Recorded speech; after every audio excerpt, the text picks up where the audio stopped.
নবীর রওজা শরীফ দেখে মন ভরে না, নবীর রওজা শরীফ দেখে মন ভরে না, दीदार दाओ गो शाहे मदीना। सुभान अल्लाह सुभान अल्लाह। আপনারা পড়েন দিদার দাও গো শাহে মদিনা, যার অর্থ হইল দিদার দাও মানে দেখা দাও, সাক্ষাৎ দাও। শাহে মদিনা এর অর্থ হইল গো মদিনার বাদশাহ। তাই কবি মোহাম্মদ বলতেছে দিদার দাও গো শাহে মদিনা। আপনার বলাতে যদি আল্লাহর দয়া হয়, নবীর মায়া হয়, তো একদিন না একদিন আমার বিশ্ব নবীকে দেখবেন। আর নবীকে যখন দেখবেন মনে রাখবেন বিনা হিসাবে জান্নাতি হয়ে যাবে। ওগো মুসলমান, মোহাব্বত নিয়ে বলেন দিদার দাও গো, खूब मोहब्बत ने दीदार दाओ हे मदीना। नबीर रौजा शरीफ देखे मान भरे ना, दीदार दाओ गो शाहे मदीना, दीदार।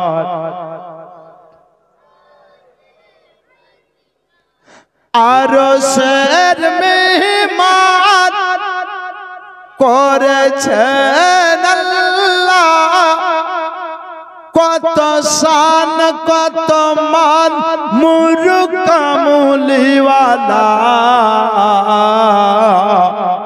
ও গো মদিনাওয়ালা, सुभान अल्लाह सुभान अल्लाह।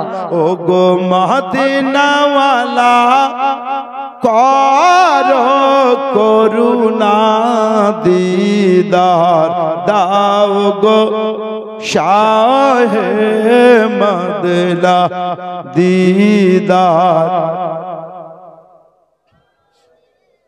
আপনার বিয়ে যদি আপনার বাড়ি আসে, মৌলানা আলমগীর সাহেব যদি বসে, একটু বসেন, বলবেন ওগো মাওলানা আলমগীর সাহেব আপনার কাছে আমার বসার টাইম নাই, আমার বাড়িতে মেহমান এসেছে। বলে কোন মেহমান?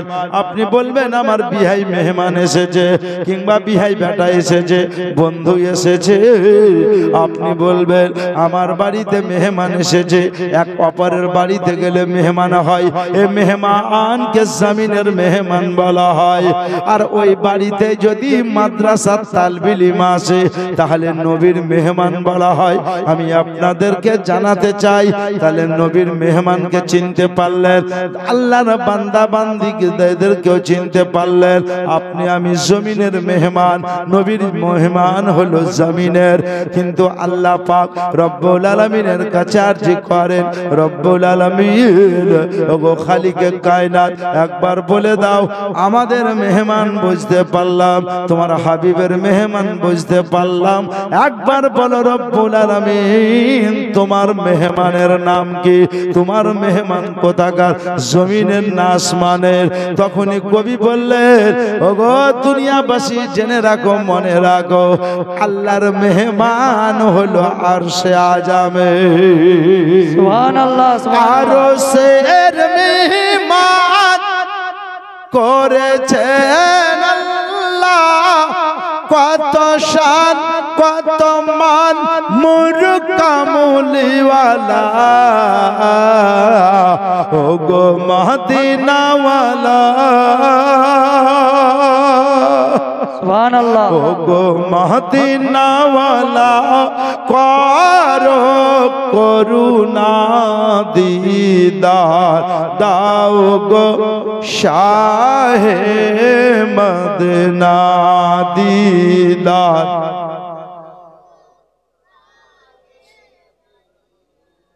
পৃথিবীর যেখানে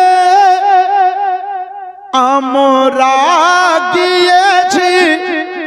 কম বেশি দুঃখ তো পেয়েছি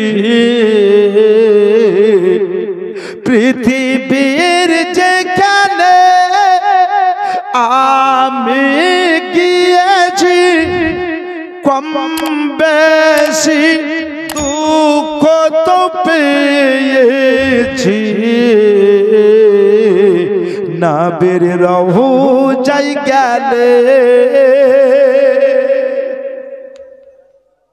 কই এরকম করব তখন একবার সুবহানাল্লাহ বলিয়েন এরকম করছে যে টাকা চাইছি তা না ও নবীর রওজায় গেলে দুঃখ থাকে না দিদার দাও গো শাহে মদিনা দিদার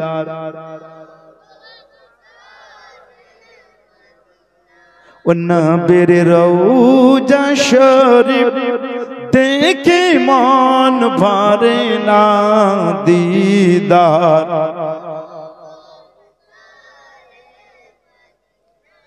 জালি মুবারক দেখিলে এক নজর নূরে তে ঝলমল করে অন্তর জালি মুবারক দেখিলে এক নজর নূরে তে ঝলমল করে ভিতর ও গোরা উপর রাহি সুবহানাল্লাহ সুবহানাল্লাহ ও গোরা উপর রাহি কর করুণা দিদার দাও গো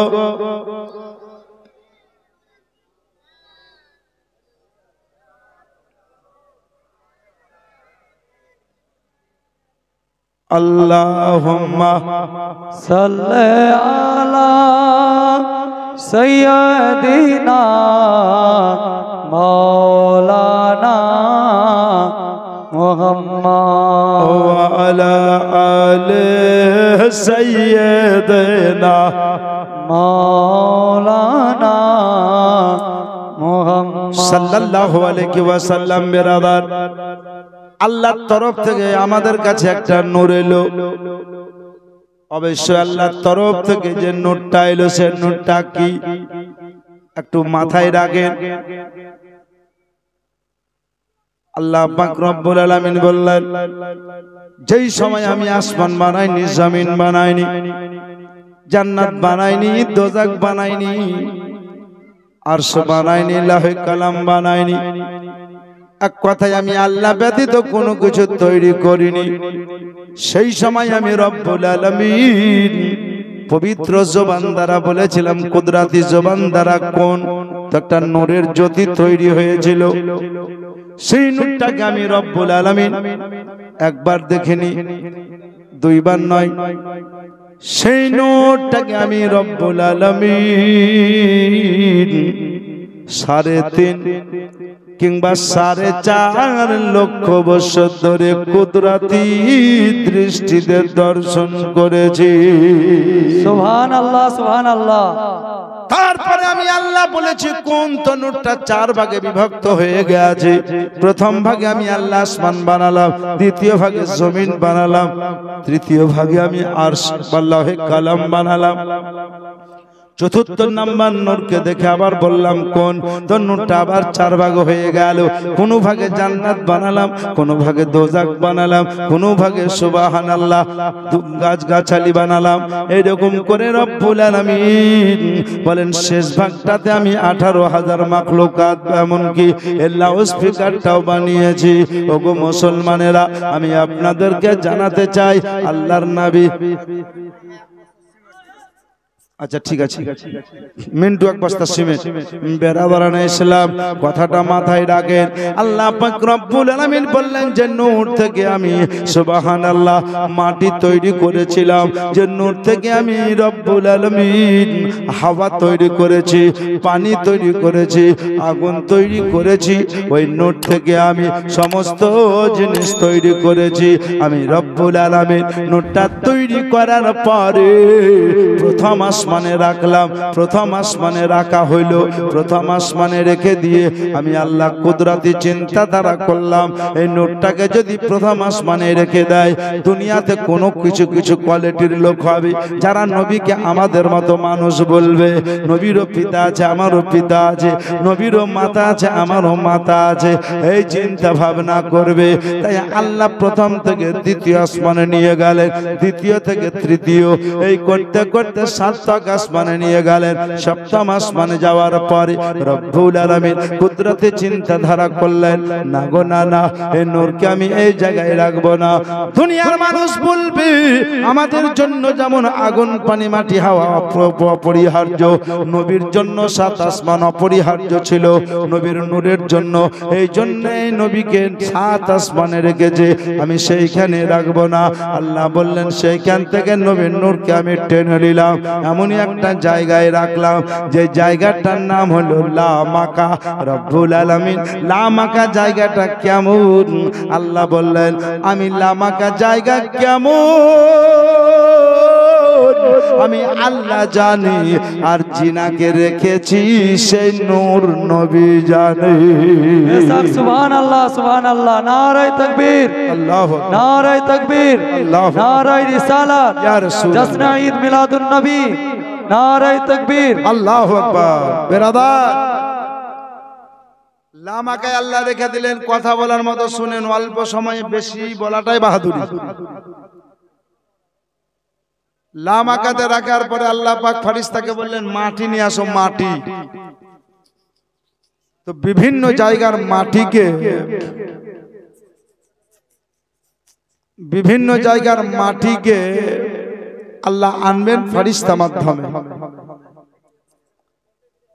আল্লাহ বললেন জিবরাইল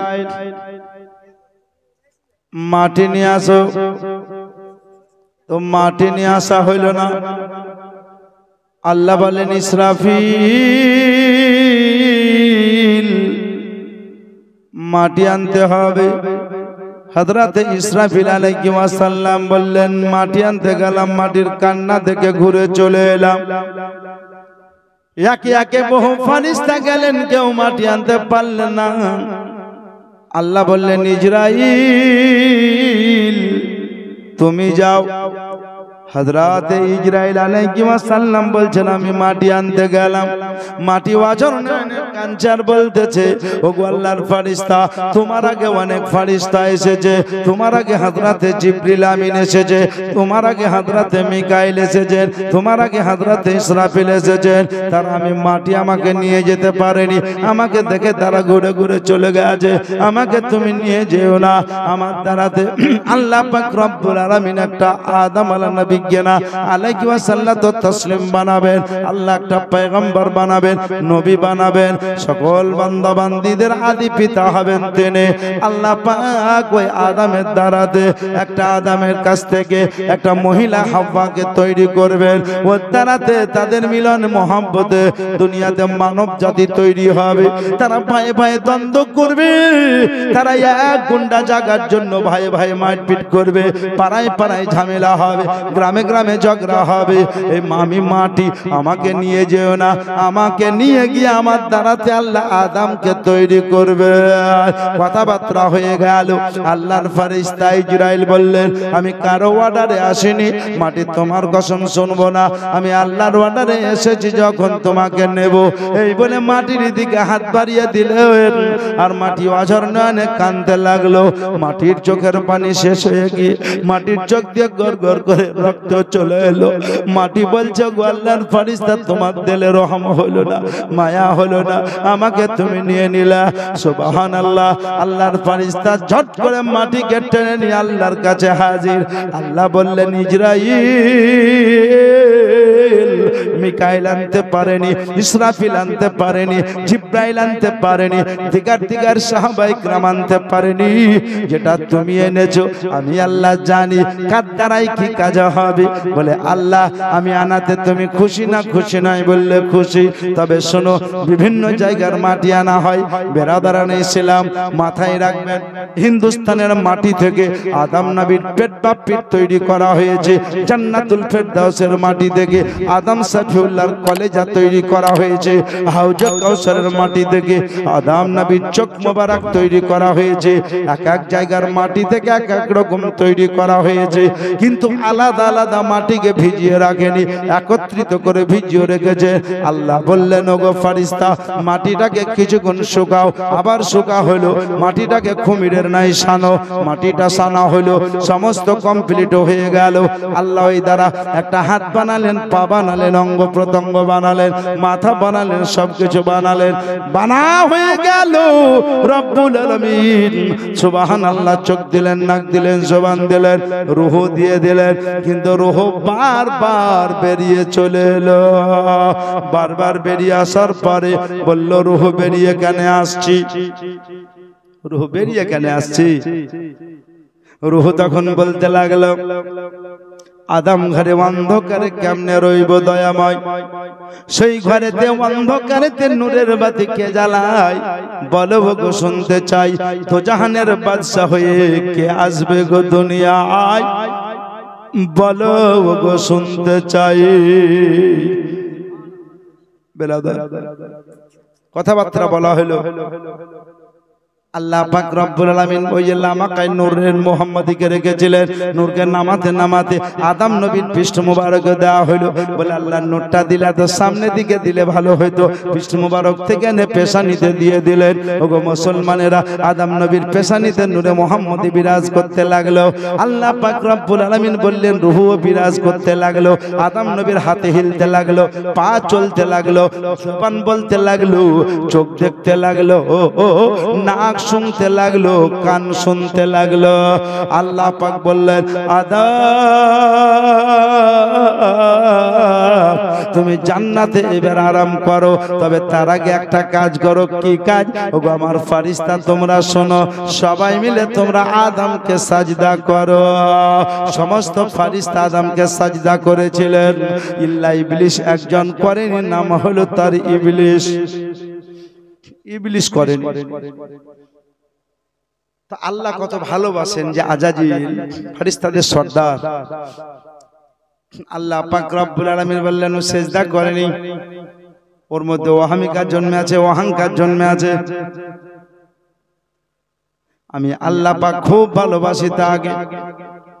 একটা বড় ঘর তৈরি করো, ঘরটা অতি লম্বা চওড়া হবে, আর ঘরের দরজাটা খাটো হবে, ছোট হবে। সেই ঘরের ভিতরে তোমরা বাইরে আদম নবীকে বসিয়ে দিবা, আর বাইরে থেকে ধীরে ধীরে তোমরা সবাই যাবা। দরজার কাছে যখন যাবা, মাথা নত করে দরজাতে প্রবেশ করবা। মাথা নত করে দরজাতে প্রবেশ করছেন, কিন্তু আজাজিল যখন দরজার কাছে চলে গেছে, আজাজিল দরজার কাছে যাওয়ার পরে চিন্তা করতে লাগলো, এই জায়গায় যদি আমি মাথা নত করি তো আদমকে সাজদা করা হলো, সম্মান জানানো হইলো। আদম হলো মাটির, আমি পারবো না তার কাছে ছোট হতে। এই বলে সেই জায়গাতে মাথা না ঝুঁকিয়ে আজাজিল নিজের পা দুটো ভরে দিল। শয়তান বলে বাড়ি আপনারা করেছেন, যার বাড়ির চৌকাঠ দরজা ছোট হবে, মাথা ভরে না কেনা, পা মাথা ভরতে হয়। তো আজাজিল যেমন চিন্তা করলো, মাথা ভরলে তো তাকে সম্মান জানা হইলো। কাকে দিলেন? আমি লিব না, ওই দিক ওনাদেরকে দেন, ভালো বন্ধ করে দেন। বেরাদারান ইসলাম, কিছুক্ষণ পরে আল্লাহর ফেরেশতা বলেন তাকে বলো যাবে। তাকে দরজার কাছে নিয়ে যাওয়া হলো পুনরায়। সে দরজার কাছে গিয়ে বলতে লাগলো যে আমি মাথা নত করলে সম্মান জানা হবে বলে পা ভরে দিল, আর যেমনই পা ভরে দিল আল্লাহর তরফ থেকে নেদা এলো, ইবলিস আমার কথা তো শুনলি না, হযরতে আদম কে সম্মান তু করলি না। ইবলিস আমার কথা তো শুনেনি, ইবলিস আল্লাহর কথা তো শুনেনি, হযরতে আদম কে সাজদা সে করেনি। ও সাজদা না করার ফলে, ও সাজদা না করার ফলে লানাতের তাকতি আল্লাহ দিলেন নাজাজিলের গলায় পড়িয়ে। ও ভাই মুসলমান, ও তোমরা হব্বা চাও গো ইমান, শহীদ হয়ে যাবে তো বুঝরো না কোরআন। ও ভাই মুসলমান, ঘরে বাইরে নাই গো তোমার ইমান, দেখো মসজিদে যায় না সব মুসলমান।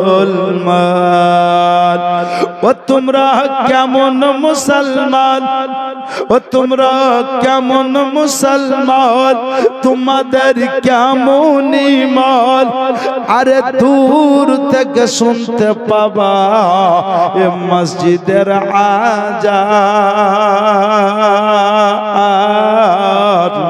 ও ভাই মুসলমান, ও তোমরা বাঁচাও গো ঈমান,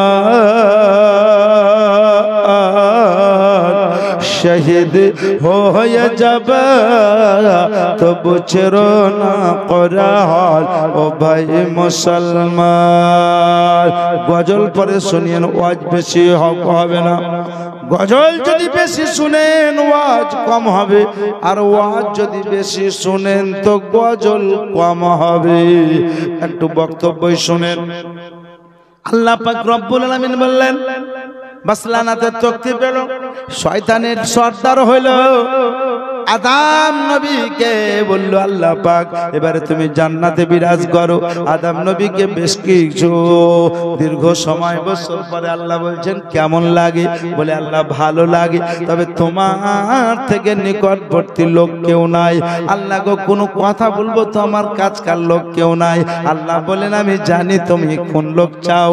আল্লাহ বললেন ফারিস্তা তার বুকের একটা বাম দিকে রাহার গেট টানো, একটা স্ত্রীলিঙ্গ একটা মহিলা তৈরি করো, যার নাম মা হাওয়া রাখো।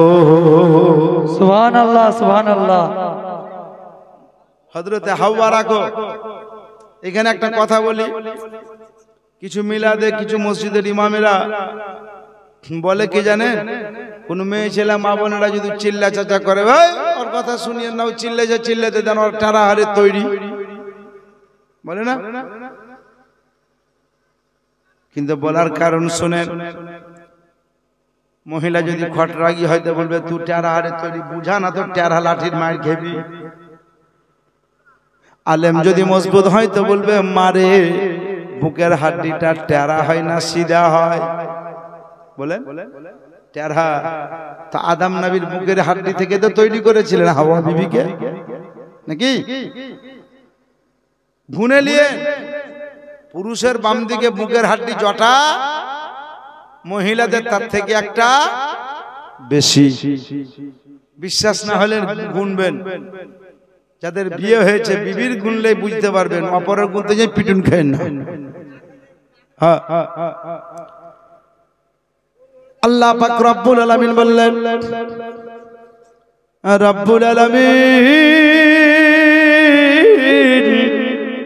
বললেন আদম তোমার বুকের পাতা থেকে একটা হাওয়া বিবিকে তৈরি করলাম, তবে অতক্ষণ পর্যন্ত তোমার সঙ্গে মিলামিশে যাবে না যতক্ষণ পর্যন্ত তোমার সঙ্গে বিবাহ না দেওয়া হবে। বেশ কিছু বছর পরে আল্লাহ তার সঙ্গে বিবাহ দিলেন। আল্লাহ বললেন, আদম তুমি দেনমোহর দাও, আদম তুমি মোহরানা আদায় করো। বলে আল্লাহ জান্নাতের টাকা পয়সা হীরা মণি মুক্তা কিছুর কমি নাই আল্লাহ গো, আমি দেনমোহর বা মোহরানা কি দিব? আল্লাহ বললেন, মোহরানা দাও, মোহরানা দাও। আজকে যদি তুমি বিবিকে মোহরানা দাও তো কিয়ামতের সকাল অবধি যারা তোমার সন্তান সন্ততি হবে তারাও বিয়ে করবে আর তোমার সুন্নত মনে করে ওই বিবির দেনমোহর আদায় করবে। সুবহানাল্লাহ। আল্লাহ কি দিব দেনমোহর? তো বলে আমার নবীর উপরে দরুদ শরীফ পড়ে দাও, জোরে বলুন সুবহানাল্লাহ সুবহানাল্লাহ। বলে আল্লাহ কোন দরুদ পড়বো? বুখারী শরীফের হাদিস। বললে পড়ে দাও সাল্লাল্লাহু আলাইহি ওয়াসাল্লাম। তাহলে বুঝলেন দরুদ শরীফ পড়লে যদি দেনমোহর মাফ হইয়া যায়, তাহলে যে দরুদের মাস্টার আমার রহমাতাল লিল আলামিনের পাওয়ার কত হয়। সুবহানাল্লাহ। বেরাদারানে ইসলাম, আল্লাহ পাক রব্বুল আলামিন বললেন, আদম হাওয়া জান্নাতে আরাম করো। তবে জান্নাত সংলগ্ন যে দেখো গেহু গান্দামের গাছ, গান্দাম মানে গেহু, গেহু মানে গম, আর ফল রস খেও না। এদিকে হাওয়া বিবি খেলেন, আদমকে খিলেলেন। খালি উজ্জো উপর উপর আলোচনা করছি, গভীরের না। যদি জীবনী হতো পঙ্খনা পঙ্খনা আলোচনা চলতো। মুসলমানের রাগ কে খাওয়াইলে, কেন খেলে, কোন কারণে খেলে, কখন খেলে, আদম নবী ছিল গতি, সব ঘটনাকে রেখে দিয়ে আমি আপনাদেরকে বলি, হাওয়া বিবি নিজেও খেলেন, আদম সাফিল্লাহকে খাওয়ালেন। আর আল্লাহ বলেছিলেন জান্নাতের বাইরের খাবার খেলে পেশাব পায়খানা হবে, আর পেশাব পায়খানা হলে তোমাদেরকে জান্নাত থেকে বিতাড়িত করা হবে। জান্নাতের খাবার খেলে পেশাব পায়খানা হবে না। সুতরাং আদম তুমি জান্নাতের বাইরের খাবার খেয়েছো, হাওয়া বিবি খেয়েছো, একটা কাজ করো, তোমাদের বাস শেষ। এই বলে জান্নাতি লেবাস খুলে গেল, জান্নাত থেকে দুইজনকে বিতাড়িত করা হইল। মুসলমানেরা, বাপজিরা, ভাইরা আমার, জান্নাত সংলগ্ন একটা বড় পাতাওয়ালা গাছ ছিল। ঝট করে গাছ থেকে তিনখানা পাতা খসে চলে এলো, আর আদম সাফিউল্লাহর ইজ্জতখানা ঢেকে দিল। আবার পাঁচখানা পাতা উড়ে চলে এলো, হাওয়া বিবির ইজ্জতখানাকে ঢেকে দিল। আল্লাহ পাক রব্বুল আলামিন বললেন, গাছ তুই স্রষ্টা না সৃষ্টি? বলে আল্লাহ তুমি স্রষ্টা, আমি সৃষ্টি। বলে আমার জান্নাতে আদম হাওয়া বিবি ছিল, আমার কথা অমান্য করেছে, বলে তাদেরকে আমি জান্নাত থেকে বিতাড়িত করেছি। তোমার বাতাকে দয়া দেখাতে গেলি, পাতা দান করতে গেলি। গাছ বলছে আল্লাহ গো অনুমতি দিলে একটা আরজি করতাম। বললে কি? বলে রব্বুল আলামিন যেই আজ তুমি যখন নবীর নূরকে তৈরি করো তখন আমি গাছ আমাকেও তৈরি করনি, জান্নাত তৈরি করনি, জাহান্নাম তৈরি করনি, আসমান জমিন তৈরি করনি। সেই সময় নবীর নূরকে তুমি কত লক্ষ বছর দেখেছিলা বলো? আল্লাহ পাক বললেন 3.5 কিংবা 4.5 লক্ষ বছর ধরে দেখেছিলাম। বলে রব্বুল আলামিন তুমি যে নবীর নূরকে লক্ষ লক্ষ বছর দেখেছিলা, কারণ বলে আমার কুদরতি দিওয়ানা করে দিয়েছিল নবীর নূরে। বলে রব্বুল আলামিন আমি আদম সাফিউল্লাহ দেখতে ভালো বলে পাতা দেয়নি, আদম সাফিউল্লাহ লম্বা বলে পাতা দেয়নি, আদম সাফিউল্লাহ সকলের পিতা বলে পাতা দেয়নি। আমি আদম সাফিউল্লাহকে পাতা দিয়েছি একটাই কারণে, যে আদম সাফিউল্লাহর পেশানিতে নূরে মুহাম্মাদি দেখেছে। সুবহানাল্লাহ সুবহানাল্লাহ। রব্বুল আলামিন আমার আমাকে নূরে মুহাম্মদী দেখে চিন্তা করেছি আজকে আদম নাঙ্গা হয়নি বরঞ্চ আমার নূরে মুহাম্মদের নাঙ্গা হয়ে যাবে। আর এই নূরের ওসিলায় আমি গাছ তৈরি হয়েছি। বলে বাস মানলাম তো, আদমকে দিলে হাওয়া মাকে কেন দিলি? বলে উনাকে এর জন্য দিলাম, কিছুদিন পরে আদম সফিউল্লাহর পেশানি থেকে নূরে মুহাম্মদীটা মাহবার পেশানিতে আসবে। আল্লাহ বললেন আমার নবী মুস্তাফার নূরকে এত মোহাব্বত করেছি, এত ভালোবেসেছি। গাছ বললে আল্লাহ গো, ভালো যদি বাঁচতে হয় নবীর নূরকে বাঁচতে হবে, মোহাব্বত যদি করতে হয় নবীর নূরকে করতে হবে, প্রেম যদি করতে হয় নবীর উপরে করতে হবে। আল্লাহ বললেন গাছ এত মোহাব্বত যখন করলে তখন মনে রাখো, জেনে রাখো তোমার দ্বারাতে এই আদম আর হাওয়া বিবির দ্বারাতে যে সন্তান সন্ততির জন্ম হবে কিয়ামতের সকাল অবধি তাদের যখন শেষ বস্ত্র হবে, তারা তো নাঙ্গা এসেছে, নাঙ্গা যেতে পারবে না, দম চলে যাবে, রুহু চলে যাবে, আত্মা চলে যাবে, কালব চলে যাবে। সেই সময়তে তাদেরকে আলবেদা আখেরি লেবাস একখানা কাফন দেওয়া হবে, 3টি পিস হবে, 3খানা কাফন থাকবে। ও গো গাছ, তাই তোরই কথা রেখে তোর মোহাব্বতে পুরুষ যদি মারা যায় 3খানা কাফন দিতে হবে। আজকে 3খানা পাতা দিয়ে জগৎকে জানিয়ে দিলা 3খানা পাতা দিয়েছি পুরুষকে, বলে 3খানা কাফন দিতে হবে পুরুষকে, 5খানা পাতা মহিলাকে দিলা। তাই যাও তোমার মোহাব্বতে মহিলা মারা গেলে 5খানা কাফন দিতে হবে। সুবহানাল্লাহ সুবহানাল্লাহ। তাহলে বুঝে নিলেন কাফন 3খান আর 5খান কেন দেয়? ইয়া বোধহয় জানতেন আগে থেকে, নাকি জানতেন না? বাস, আর যদি জানতেন তাহলে তো সকালে বলবেন ওটাই যাও আজ করলে আমার মুখস্থ হয়ে আছে। হায় হায় হায় হায় সুবহানাল্লাহ। বুঝলেন? আমি আপনাদেরকে জানাতে চাই ওগো জননী, এই নবীর নূরকে নামাতে নামাতে সুবহানাল্লাহ ইব্রাহিম খলিলুল্লাহর পেশানিতে, ইসমাইল জাবিউল্লাহর পেশানিতে নূর চলে আসছে। কখনো মুন্নাফি, কখনো হাসিবে, কখনো আব্দুল মুত্তালিব, কখনো হযরতে আব্দুল্লাহ। এই করতে করতে হযরতে আব্দুল্লাহর পেশানি থেকে মা আমিনার পেশানিতে। আপনারা ঘটনা জানেন, মা আমিনার পেশানিতে আমার নবীর নূর বিরাজ করে। হযরতে আব্দুল্লাহ বাণিজ্য করতে গিয়ে, তেজারাত করতে গিয়ে, ব্যবসা করতে গিয়ে আসতে পারেন, আর আসতে না পারার কারণে সুবহানাল্লাহ, আসতে না পারার কারণে হযরতে মা আমিনা রাদিয়াল্লাহু তাআলা আনহা বললেন আমার স্বামী ওই জায়গাতে বিদায় হলো আর আমার স্বামী দুনিয়া ছাড়লো। আজকে জগৎকে দেখিয়ে দিয়েছেন নবী। ওগো বেওয়া নারী শুনো, ওগো স্বামীহারা মহিলারা শুনো, আমার মা হযরতে আমিনা কাঁচা চুলে বেওয়া হয়ে গেছিল। তোমাদের মধ্যে কেউ বয়স্ক অবস্থায় স্বামী হারাবা, কে জোয়ান অবস্থায় স্বামী হারাবা, কে তরুণী অবস্থায় স্বামী হারাবা। চিন্তা করিও না, তুমি বেওয়া হইলা তো কি হইলা, তোমার সম্মান আল্লাহ দিয়ে দিবেন।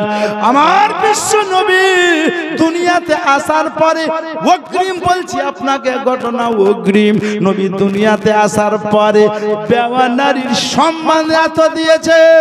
হযরতে খাদিজাতুল কুবরার পর 2 থেকে 3 বার বিয়ে, 2 থেকে 3 বারই স্বামী মারা গেল, আর আমার বিশ্ব নবী সে খাদিজাতুল কুবরাকে বিবি বলে গ্রহণ করলে। সুবহানাল্লাহ সুবহানাল্লাহ। চিন্তা করেছেন মানুষ 500 টাকার ভাতা পয়সা নিয়ে বলছে আমাদের সম্মান বাড়াইলে। কিসের ভাতা বলেন তো? কিসের ভান্ডার? লক্ষ্মীর ভান্ডার। হায় হায় হায়, আমার রব্বুল আলামিন বললেন আমার হাবিব মহিলাদের সম্মান বাড়িয়ে দিয়েছে, আমার হাবিব নারীদের সম্মান দিয়েছে, আমার হাবিব যুবতীদের সম্মান দিয়েছে, আমার বিশ্ব নবী জগৎকে জানিয়ে দিয়েছে যদি কোনো যুবতী বাবা নারী মারা যায় তাকে জিজ্ঞাসা করো বিয়ের উপযুক্ত যদি হয়, সে যদি বিয়ে করতে রাজি হয় বিয়ে দিয়ে দাও। নবী বললেন আমার বয়স 25, আমি জিনাকে বিয়ে করছি তার বড় 40। বলে চাচা পারবা? আমার বিশ্ব নবী বলেছিলেন বাপ আবু তালেব বলেছিল বাপ তোমার বয়স 25, খাদিজাতুল কুবরার বয়স যে 40, কেমনে হবে? আমার নবী বলেছেন চাচা যদি সেটা মনে হয়, একটা কথা মনে আছে হযরতে হালিমা সাদিয়া আমাকে দুধ পান করাতে নিয়ে এসেছিল, শুনেননি আপনারা ওয়াজে যে হালিমা নবী গান দেখেছিল তাইফ নগর থেকে? তো হালিমার সবারিটা কেমন ছিল? সবল না দুর্বল? দুর্বল। নবী চাপার পরে কি হয়েছিল? কি মা হালিমা দুর্বল উঠে হয় না বি যখন সবল। সুবহানাল্লাহ সুবহানাল্লাহ। বলবো কি? আপনারাও বলেন আমার সাথে সুবহানাল্লাহ। মা হালিমার দুর্বল উঠে হয় না বি যখন সবর, মা হালিমার দুর্বল উঠে হয় না বি যখন সবর। ইয়া তো শক্তি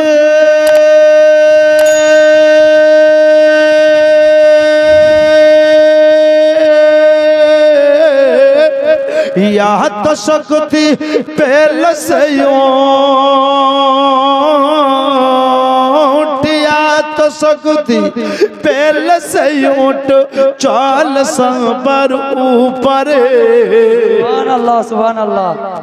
नूरी झरना झरछ देखो ए जगत माझारे, নহরি ঝরনা ঝরছ দেখো এ জগত মাঝার। দয়ার নাবে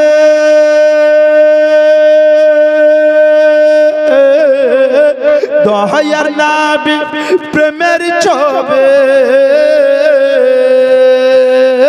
দয়ার নাবি প্রেমের ছবি এলেন মা আমিনার ঘরে। নূরি ঝরনা ঝরছ দেখো এ জগত মাঝারে।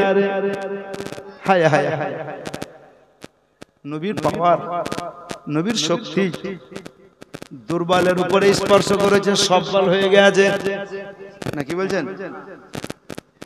ছোট্ট এক পেয়ালা দুধ দিয়েছে যে 70টা সাহাবা পান করার পরে দুধের বাটির দুধ থেকে দুধ কমেনি। সুবহানাল্লাহ। কমেছে? হাদিসে পাক আবু হুরায়রা আবু হুরায়রা আবু হুরায়রা আবু হুরায়রা চিন্তা করেন এক পেয়ালা দুধ নিয়ে। সুবহানাল্লাহ সুবহানাল্লাহ। এক পেয়ালা দুধ আবু হুরায়রাকে নবী বললেন আসহাবে সুফারা মসজিদে নববীর ধারে ধারে বসে আছে, কয়েকদিন থেকে অনাহারে আছে, তাদেরকে ডেকে আনো দুধ পান করবে। বলে হুজুর আমি তো কয়েকদিন থেকে অনাহারে। নবী বললেন আবু হুরায়রা তুমিও পেট ভরে পান করবে, যত সাহাবা আছে তাদেরকে ডাকো তারাও পেট ভরে পান করবে। সুবহানাল্লাহ সুবহানাল্লাহ। কয় গ্লাস দুধ? এক পেয়ালা বা এক গ্লাস। মৌলানা আলমগীর সাহেব আজকে বহুতাল ডাঙ্গা পাড়ায় যদি বলে আমরা দুরাঙ্গি খিচড়ি এনেছি পেট ভরি খাওয়াবো এত লোককে, এরকমও লোক আছে দুরাঙ্গিতে পেট ভরি 14 রাঙ্গিতে পারবে না নাকি বলছেন? সুবহানাল্লাহ। হযরত রাসূল পাক বললেন আবু হুরায়রা আমি নবী বলছি তুমি ডাকো, সাহাবাকে হাজির করার দায়িত্ব তোমার, আর সবাইকে দুধ পান করার দায়িত্ব হলো নবী আমার। সুবহানাল্লাহ সুবহানাল্লাহ। কত বড় কথা! তাই আবু হুরায়রা দুধের বাটিটা নিয়ে চিন্তা করছেন কি? আবু হুরায়রা চিন্তা করেন এক পেয়ালা দুধ নিয়ে, আবু হুরায়রা চিন্তা করেন এক পেয়ালা দুধ নিয়ে। সেই দুধেতে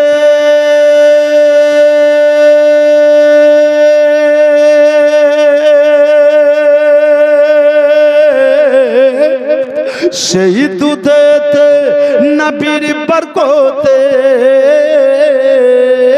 সেই দুধেতে নবীর বরকতে 70 সাহাবার পেট ভরে সুবহানাল্লাহ নূরি ঝরনা ঝরছে দেখো এ জগত মাঝারে আমার আলা হযরত আজিমুল বরকত কানজুল কারামাত জাবালুল ইস্তেকামাত বলে তুঝসে और जन्नत से क्या मतलब हाबि दूर हो सुभानअल्लाह बेशक तुझसे और जन्नत से क्या मतलब हाबि दूर हो हम रसूलुल्लाह के जन्नत रसूलुल्लाह की इस शेर के लक्ष्य कर कवि बोलছে तुम दाता तुम मालिक तुम शफायतेर कंडारी सुभानअल्लाह सुभानअल्लाह तुम दाता तुम मालिक तुम शफायतेर कंडारी तुम दाता तुम मालिक तुम शफायतेर कंडारी ताही तो